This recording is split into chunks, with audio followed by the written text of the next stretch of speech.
Hello everyone! In today's video, I'll show you how to add extra baggage to your Wizz Air flight. First, make sure you're logged in to your Wizz account on the official Wizz Air website. Once logged in, go to the booking section at the top right and select the flight you want to update. From your booking page, click Manage and then choose Add Baggage. You'll see the available baggage options like cabin bags, check bags, or extra weight. Select the one that fits your needs. Proceed to payment and confirm.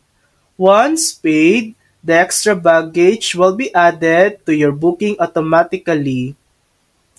A few quick notes. You'll need to pay immediately by card when adding baggage. Prices vary depending on the route and the size or weight of your bag.